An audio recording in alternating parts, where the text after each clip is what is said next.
Vai ser retomado essa semana o julgamento sobre a validade das investigações sobre a fake news, né? E os ataques contra os ministros do Supremo Tribunal Federal. Para debater esse assunto, né, eu converso agora com o advogado criminalista, Dr. José Carlos, que está conosco aqui, né? Bom dia, tudo bem? Bom dia, Silvão. Bom dia. É um prazer mesmo no sempre estar aqui. distanciamento, é um prazer contactar com o senhor. Tá tudo certo, né? Tudo certo, é um prazer. Prazer meu, sempre estar aqui. Tá. Como é que o senhor vê, e todo mundo jurídico, o Estado Democrático de Direito está preocupado com essa situação que nós estamos vivenciando no Brasil? Ontem mesmo, né, nós tivemos novos ataques à sede do Supremo Tribunal Federal, um negócio preocupante, né, onde manifestantes acabaram soltando, inclusive, fogos de artifício. Como é que os operadores de direito, e no caso o senhor, né, vê esse tipo de manifestação e vê essa situação que nós estamos vivenciando hoje?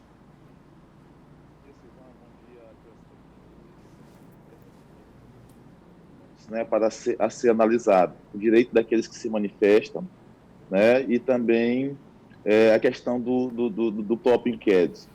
Nós temos que entender que a Constituição Federal ela traz alguns direitos, como o direito da liberdade de expressão, porém, não há nenhum direito absoluto, né? Então, a liberdade de expressão, a liberdade de manifestação, ela tem limites, né? Então, como ela tem limites, a partir do momento que a minha esfera de direito, de me expressar, invade o direito do outro, ou prejudica o direito de outrem, né, acabou o meu limite ali naquele momento. Então, assim, nós não podemos utilizar o direito constitucional de livre manifestação para prejudicar o direito de outrem, cometendo crime de calúnia, difamação, injúria, que são crimes que o nosso Código Penal fala que são crimes contra a honra. Então, há um certo limite. Há esse lado que há de ser analisado, e quanto à questão do inquérito das fake news também, o processo é como se fosse um jogo, e esse jogo existe regras, né, e regras são para ser cumpridas. Então, nós percebemos que há ilegalidade, tanto de um lado, em relação a alguns que se manifestam, que extrapolam os limites da lei, e há também ilegalidade quanto àqueles que deveriam operar o direito de forma correta e não estão cumprindo as regras constitucionais e as regras do Código de Processo Penal. Agora, pelo fato, justamente desse assunto que o senhor tocou, o fato do inquérito das fake news ter sido aberto através de um ofício feito pelo presidente do Supremo Tribunal Federal gerou muita discussão, gerou muita polêmica. Como é que o senhor vê isso tecnicamente como operador do direito? Agora, tecnicamente, Silvão, vamos falar da questão do procedimento. Sim. Em primeiro lugar, o Supremo ele se baseou numa resolução do STF, e essa resolução é do regimento interno, não é nem resolução, se baseou em um artigo do regimento interno do STF, regimento este que é do ano de 1980, né?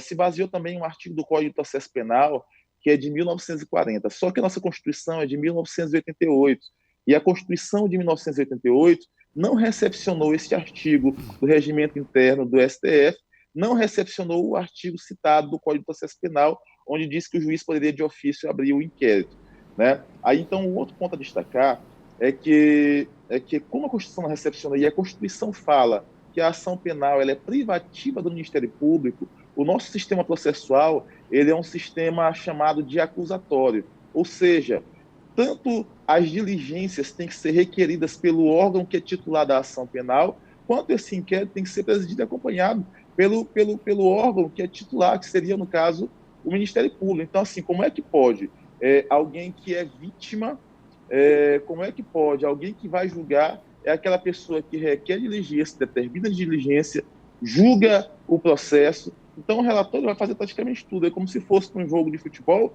ele bate o escanteio, ele cabeceia, ele defende, ele faz tudo. E o processo penal não é dessa forma. Tem que haver defesa, tem que haver a participação do órgão acusatório, e o juiz ele tem que estar o mais distante possível das provas que serão colhidas para um futuro julgamento, e é o que justamente não está acontecendo em relação a esse inquérito das fake news, esse inquérito chamado de número 4781. Então, isso tem gerado críticas de todos os juristas do Brasil. E dizemos aqui que não é uma questão de análise política, mas uma análise técnica. O juiz precisa ser imparcial. Então, essa é uma primeira ilegalidade.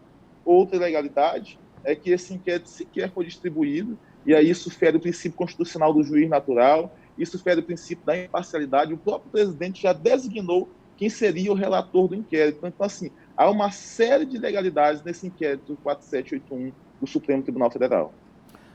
Doutor José Carlos, essa sua linha de pensamento, ela converge praticamente na direção do posicionamento que foi deixado claro, agora recente, pelo Procurador-Geral Augusto Aras, quando ele diz que não é contra a apuração, na abertura de um inquérito para apurar as fake news, mas são preciso regras, não é? E separar uma coisa da outra, separar quem está sendo investigado e separar também as linhas de investigação, é isso?